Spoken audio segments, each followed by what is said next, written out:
ভারত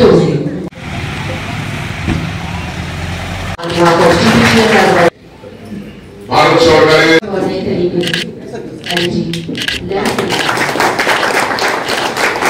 বৈদ্যুতিক বাতি না জ্বালিয়ে 500 মেগাওয়াট লাগবে। আমরা গুরুত্ব দিচ্ছি ফ্লোটিং সোলার ডম্বুরে, আমরা ডম্বুরে ফ্লোটিং সোলার চিন্তা করছি। সেখানে 130 মেগাওয়াট এনটিপিসির সাথে আমাদের আলোচনা চলছে, কতটুকু হবে জানি না, মোটামুটি প্রসেস চলছে। এবং ডম্বুর যে বর্তমানে যে আছে সেটা এডিবি সহযোগিতা যেটা 5 মেগাওয়াট হচ্ছে, এটাকে আমরা 15 মেগাওয়াট, অর্থাৎ এগুলি কিন্তু রিনিউয়েবলের মধ্যে পড়ে। তবুও আমি কিন্তু জল কিন্তু আমি সাফিসিয়েন্ট নাই আমাদের আছে।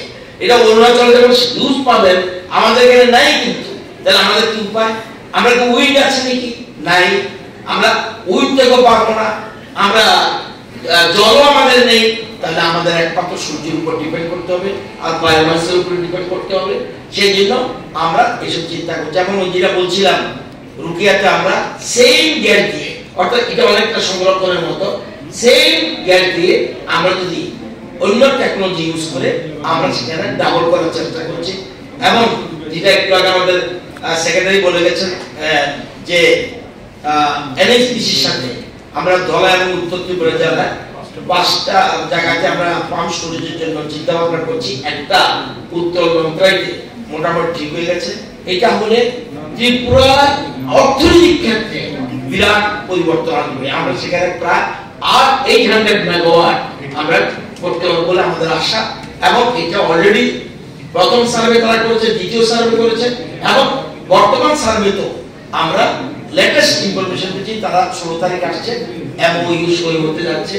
তাহলে আমাদের রাজ্যে বিরাট পরিবর্তন হবে। এবং নট অনলি পাওয়ারের ক্ষেত্রে, সেই ক্ষেত্রে আমাদের একদিকে রিনিউয়েবল এনার্জি, অপরদিকে আমাদের অর্থনৈতিক ক্ষেত্রে পরিবর্তন আসবে। এবং আপনাদের ওটিবিসির সাথে আমরা ব্যাটারি স্টোরেজের কথাও আমরা চিন্তা করছি যে এগুলি আপনাদের ভাবতে হবে। এবং সবচেয়ে বড় কথা, আমরা কিন্তু আগে থেকে শুরু করে দিয়েছি সোলার স্ট্রিট লাইট। দেখবেন আমরা এটা কিন্তু কোন রকম সোলার স্ট্রিট লাইট করেছি প্রায় 1012টা বাজারে 15,000টি আমরা সোলার স্ট্রিট লাইট লাগিয়েছি। সোলার স্টাডি ল্যাব ছেলেমেয়েরা পড়ার জন্য আমরা 3 লক্ষ দিয়েছি, 3335টা স্কুলে সোলার স্টাডি ল্যাব দিয়েছি। সোলার পাম্প খুব গুরুত্বপূর্ণ। দেখবেন আমাদের সেচের ব্যবস্থা আমাদের ভালো না। আমাদের দেশে 1991 থেকে এই দিনটি পালন করা হচ্ছে প্রতি বছর। আমরা এই দিনটি শক্তি সংরক্ষণ দিবস,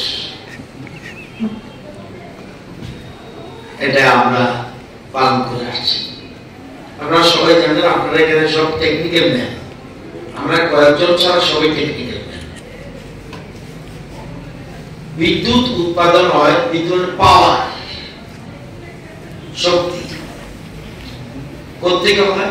জল, কয়লা, প্রাকৃতিক গ্যাস, সূর্য, উইন্ড, বায়োমাস মানে গোবর, পেট্রোল, ডিজেল, সাধারণত এগুলি থেকে হয়। কিন্তু এই যে এগুলি আসে, এগুলি কিন্তু কিছু কিছু জিনিস একদম শেষ হয়ে যাচ্ছে।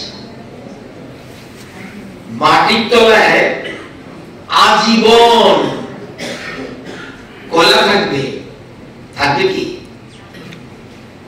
তাহলে গ্যাস আমাদের আছে, আমরা অনেকে বলি গ্যাসের উপরে ভাসছে। এই গ্যাস কি প্রচুর? না, সবকিছুই প্রাকৃতিক জিনিসগুলি, যেমন স্বর্ণ থাকে, বিভিন্ন জ্বালানি থাকে, পেট্রোল থাকে, ডিজেল পেট্রোল থাকে, এই যে জিনিসগুলি থাকে প্রাকৃতিক জিনিসগুলি কিন্তু শেষ হয়ে যাবে। এবং এই জিনিসটা ভালো করে বুঝছে কি দেশের প্রধানমন্ত্রী। উনি বলছে এখন থেকে সাবধান হয়ে যাও। এবং উনি চাইছে, এই যে আগে এখানে আপনারা দেখেছেন আমরা প্রদীপটা জ্বালিয়েছি, একটা সুইচের মাধ্যমে, এটা কিন্তু কার্বন বের হচ্ছে না।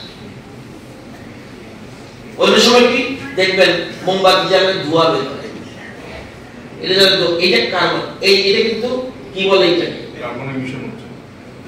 তাহলে না, এটা পার্টিকুলার কি পলিউশন, এই ওটা পলিউশন হচ্ছে, এটাকে পলিউশন হচ্ছে না। এই আজকে যে ডিসেম্বর মাস, এখানে কি ফ্যান লাগছে, এসি চলছে, একটা চলছে, হ্যাঁ একটা চলছে। এখন কিন্তু তাহলে একটা চলছে, শীতকাল বলছে এখন, তাহলে আপনাকে এসি লাগাতে হচ্ছে, তার মানে পরিবেশকে আমরা নষ্ট করছি।